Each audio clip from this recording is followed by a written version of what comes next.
Le voyage commença au Laos, là où Gertrude apprit à faire du katana. Le soir, elle mangea des nouilles. Après, elle parta au Vietnam. Sur la route, la dame blanche lui indiqua son chemin. Une fois arrivée, elle prena place dans sa maison.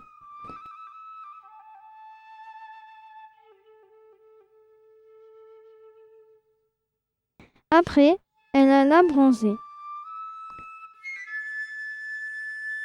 Le soir, elle dorma. Elle reste 10 ans au Vietnam. À l'âge de 20 ans, elle quitta le Vietnam pour aller en Italie. Là-bas, elle s'acheta une villa. Parfois, elle allait naviguer en mer. Puis, à force de faire tout le temps la même chose, elle se lassa très vite.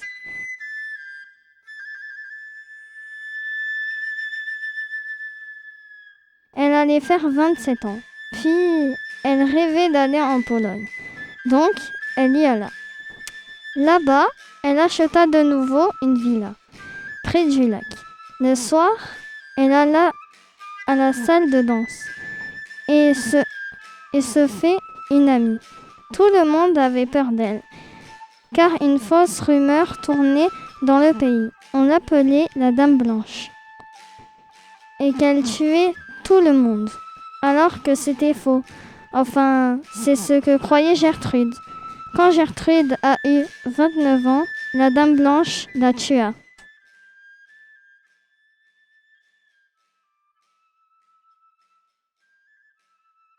Il était une fois un enfant radeau qui part de Marseille à cause de la pollution pour aller en Italie et il ramène un souvenir de Marseille et c'est un maillot de foot de Marseille. Et en Italie, il trouve une maison dans une forêt et il décide d'emménager dans cette maison et il se dit d'aller rendre visite à ses parents.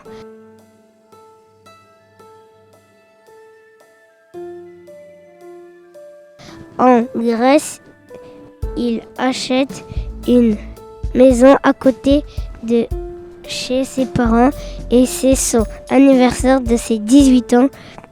Et à son anniversaire, il décide de prendre un jet privé pour lui tout seul et il décide de conduire et il atterrit en Réunion et il y vit plus de 20 ans.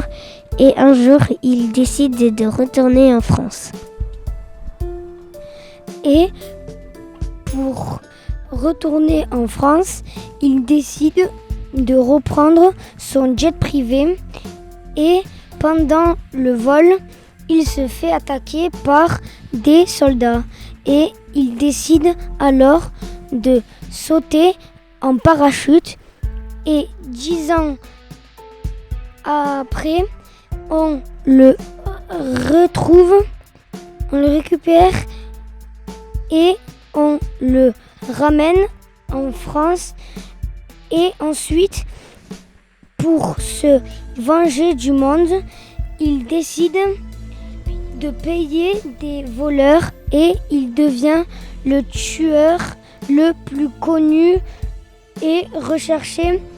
Et il se fait une belle petite femme et une fois ils font des jumeaux et il demande sa femme en mariage et il se fait arrêter pendant son mariage et décide de s'évader de prison et après il avoue à sa famille que c'est un voleur, à ses enfants que c'est un voleur et sa femme le quitte et pour s'évader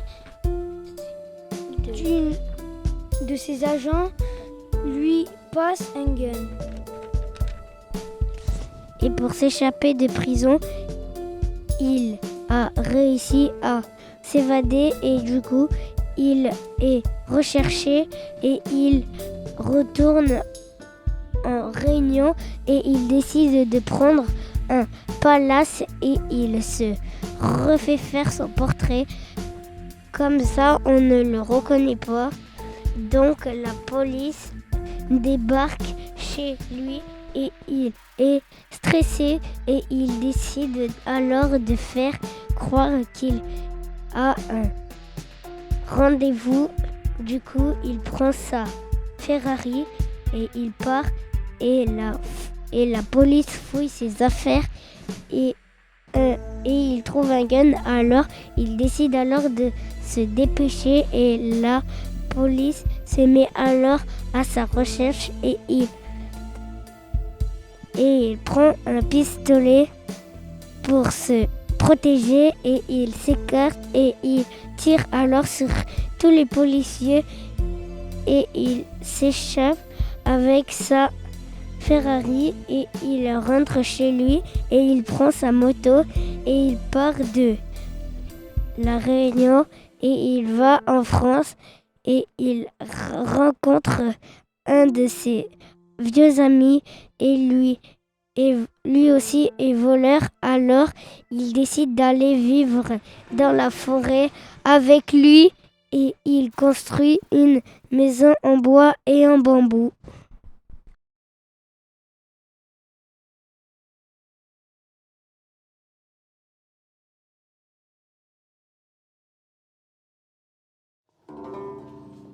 Voici l'histoire d'Alexia. Cette histoire s'est passée il y a des années. Elle adorait le loutard et elle en jouait très souvent. Elle habitait au Maroc, la ville était El Jadida. Un jour, elle apprit qu'il y avait une île perdue et elle voulait absolument la découvrir, car le Maroc n'avait presque plus d'argent. Mais au milieu de l'océan Atlantique, elle se perdit et elle atterrit en Algérie. En allant sur la terre, elle découvrit une enfant de son âge et son grand frère, Ahmed. Le grand frère lui demandit comment elle s'appelait. Elle ne comprit pas tout de suite ce qu'il voulait dire. La petite sœur dit qu'elle s'appelait Kenza. Kenza lui dit qu'il y a la guerre chez eux contre les Français. Le grand frère lui dit de ne pas parler aux inconnus. Mais Alexia ne comprit pas ce qu'il se passait. Alexia se mit à lui parler en algérien. Ahmed comprit un peu ce qu'elle voulait dire. Donc, lui aussi se mit à lui parler. Ils lui racontèrent leur histoire d'orphelins, car leurs parents étaient morts pendant la guerre. Et donc, elle leur demanda s'ils voulaient venir avec elle pour fuir la guerre. Ils acceptèrent et elle leur raconta l'histoire de l'île perdue. Ils voulaient aller en Italie pour trouver une autre carte car elle s'était envolée et c'était le pays qu'ils connaissaient le plus. Et en voulant y aller, ils ne voyaient plus le bateau. Ils s'approchèrent de la mer et le bateau était au fond de l'eau. Ils étaient bien embêtés car ils n'avaient donc plus de bateau. Mais heureusement, un peu plus loin, Kenza voit un gros bateau. Alors, ils allèrent le voir et ils le ramenèrent. Puis, ils le mirent à l'eau.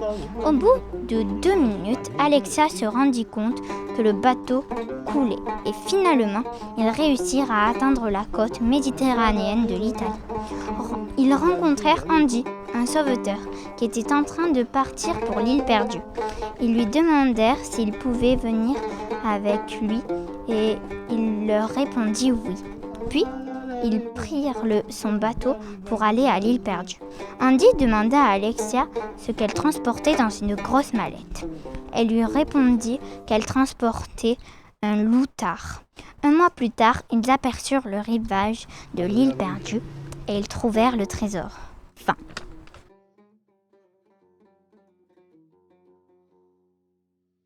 La pierre volcanique. Noémie est une ado de 14 ans qui habite à La Réunion. Elle est allée en métropole à cause du volcan. Il y a une éruption volcanique à Saint-Philippe. Elles sont parties explorer l'endroit où la lave a coulé. Avant de partir en France, Noémie et Manon ont pu ramasser des pierres volcaniques. En arrivant en France et de nouveau scolarisée, Noémie a raconté son histoire à ses camarades et a présenté la pierre volcanique. Célia, une élève de la classe, s'est intéressée à la pierre volcanique. Célia a demandé à Noémie et Manon si elle voulait être sa meilleure amie.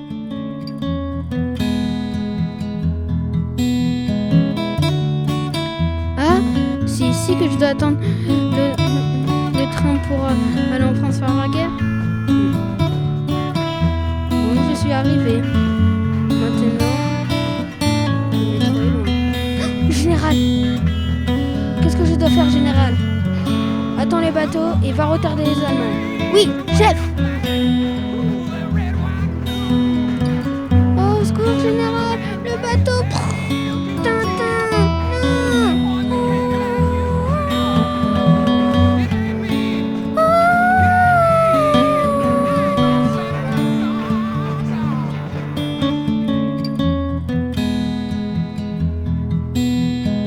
C'était dans la Réunion, Gaël regardait la mer.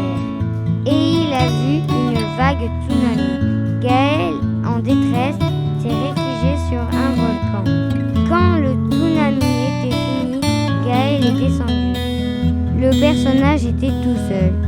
Il a vu des chats, miaou, des chiens, des oiseaux, pipi, et des poules, poc, poc, et des tortues qui avaient survécu. Gaël a décidé de fabriquer un bateau et va en Espagne et ramena de la côte de bœuf, de la pizza et du poulet coco.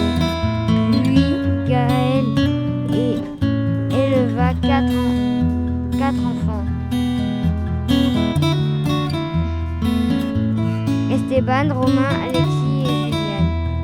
Et Juliane va à Tokyo, Alexis à Tokyo, Esteban en Afrique du Nord et Romain en Italie. Et toutes les traditions se sont partagées dans le monde. Un peu plus tard, en Espagne, un peu plus loin, une guerre se commença et se termina 10 ans plus tard. Et la guerre se passe avec Juliane, Alexis, Esteban et Romain, aussi que Gaël. C'est ainsi que l'Afrique du Nord explose.